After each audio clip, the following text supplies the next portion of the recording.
Atenção, esse vídeo contém spoilers. Sabe aquele episódio que fica bem ali no meio? Aquele que não tem a explosão, que dá o pontapé inicial da história, nem a correria desesperada do final, mas que serve para arrumar a casa, posicionar as peças no tabuleiro e te fazer entender que o buraco é mais embaixo?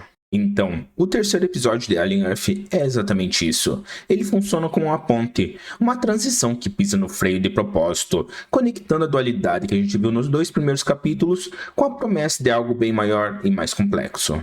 E é exatamente sobre ele que vamos falar hoje. Então, antes da gente continuar, olá, eu sou o Gabriel e no vídeo de hoje vamos falar sobre o terceiro episódio de Alien Earth. Então já deixa o like no vídeo que assim você ajuda o canal e também se inscreva para não perder os próximos vídeos. E também aproveita e me segue no Instagram para acompanhar as novidades e também na Twitch. Todos os links vão estar na descrição e vamos ao vídeo.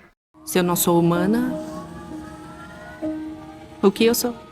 Se antes a série parecia dividida entre homenagear os clássicos e tentar criar algo novo, aqui ela parece finalmente encontrando seu rumo. O episódio abraça de peito aberto esse papel de transição, tirando um pouco o holofote do monstro babando nos corredores escuros para focar na construção de um cenário de crise. É quase como se a gente estivesse assistindo uma partida de xadrez, onde cada peça, seja humana ou sintética, começa a revelar suas verdadeiras intenções. E nesse processo, a nossa percepção da ameaça muda. O Xenomorph deixa de ser apenas a criatura da vez e se transforma no catalisador, uma força da natureza que expõe as rachaduras morais e os dilemas de todo mundo envolvido. Noah Hawley, que comanda o barco no roteiro, continua mostrando respeito pelo universo de Alien.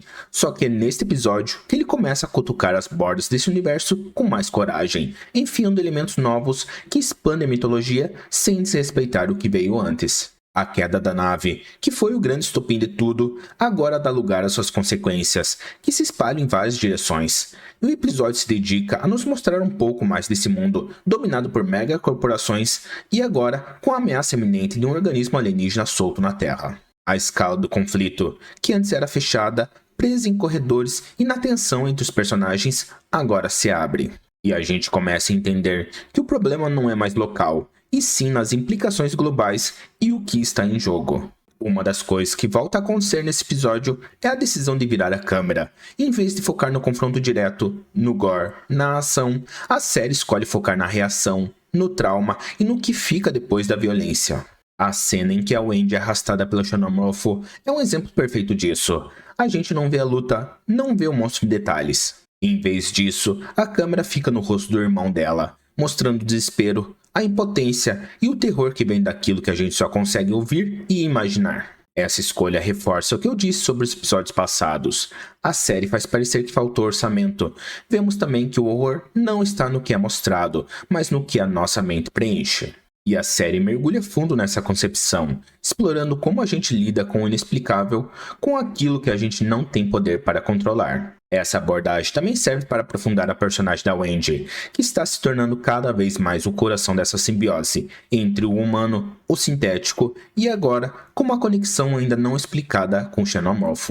A sobrevivência dela se torna um mistério que vai seguir com a trama toda. Quem é ela de verdade? Qual o papel dela nisso tudo? Ela não é só uma vítima, e isso fica claro. Ela é uma peça-chave num quebra-cabeça que questiona o que significa ser humano, a ética por trás da criação de vida artificial e na relação complexa entre criador e criatura. A série começa a descascar as camadas dela e também de seus irmãos sintéticos, sugerindo que sua natureza única pode ser tanto uma maldição quanto uma vantagem estratégica num mundo onde a linha entre o orgânico e a máquina está cada vez mais borrada. E por falar em sintéticos, o episódio dá um espaço enorme para eles, e faz isso muito bem. Eles deixam de ser só robôs com programação e se tornam agentes inteligentes, com autonomia e em alguns momentos uma capacidade de manipulação. A presença do Timothy Olyphant, com uma atuação que vemos ambiguidades, reforça a ideia de que a maior ameaça aqui não é só a força bruta do Alien. O perigo também está na astúcia, na capacidade de enganar. E os diálogos cheios de segundas intenções, a manipulação, as estratégias de controle, tudo isso toma o lugar de confronto aberto e cria uma tensão mais sutil, mas que de muitas formas é bem mais assustadora. O perigo não é só uma criatura na sombra, é também a inteligência artificial sussurrando no seu ouvido, distorcendo a sua realidade e plantando a semente da desconfiança. É um tipo de terror que te deixa paranoico, que te faz duvidar de tudo e de todos. Joe?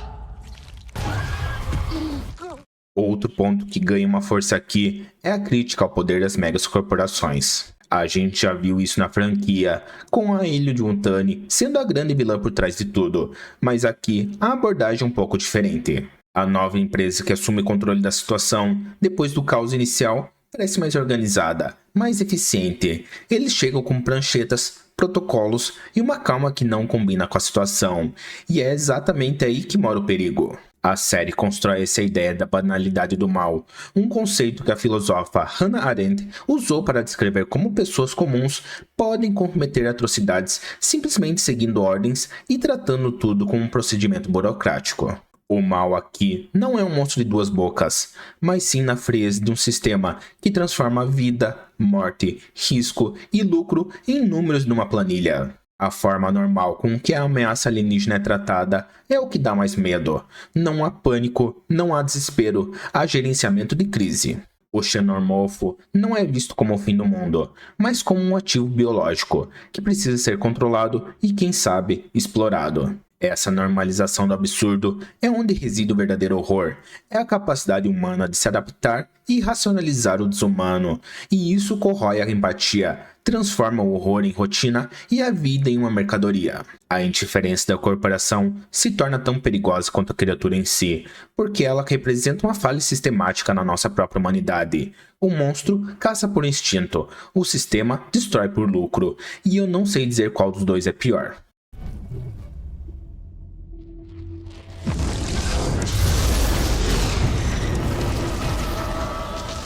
No fim das contas, o episódio 3 se destaca por conseguir expandir o universo de Alien Earth de uma forma mais orgânica. A gente sente a transição do horror claustrofóbico para uma ficção científica de ideias. E a narrativa se aprofunda nos dilemas éticos, os personagens ganham mais camadas, e a gente percebe que a história está saindo do micro para o macro. A série também começa a desenhar as facções, os interesses de cada um, criando um cenário político e social que torna a ameaça alienígena ainda mais complexa. As interações entre os personagens, as pequenas revelações sobre o que motiva cada um, a sensação crescente de que tem algo muito maior acontecendo nos bastidores, tudo isso contribui para uma experiência ainda melhor. A série não está só nos mostrando o que, mas também o porquê, mergulhando nas motivações e nas consequências das ações. E essa profundidade é o que pode elevar Alien Earth de um simples show de monstro para uma obra que tem algo a dizer sobre a nossa condição, sobre a ambição e os perigos que enfrentamos quando mexemos com forças que não compreendemos. Esse terceiro episódio é uma peça de transição.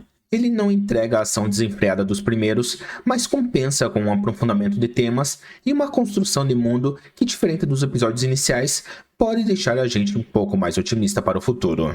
Ele canaliza a atenção para um terror mais psicológico, mais sutil, e prepara o terreno para um arco narrativo maior. E se os 2 primeiros episódios foram uma declaração de que a série estava chegando, esse terceiro é um convite para a gente olhar com mais atenção para as peças no tabuleiro. A série ainda tem um caminho a percorrer para alcançar o panteão dos clássicos, mas esse capítulo é um passo firme que mostra uma boa direção. É um momento de fôlego, uma pausa antes do mergulho em águas mais profundas e escuras, onde a ameaça não está só nos corredores, mas no ar que a gente respira e nas decisões que tomamos. E a gente fica aqui, segurando fôlego junto com os personagens, esperando o inevitável próximo ataque.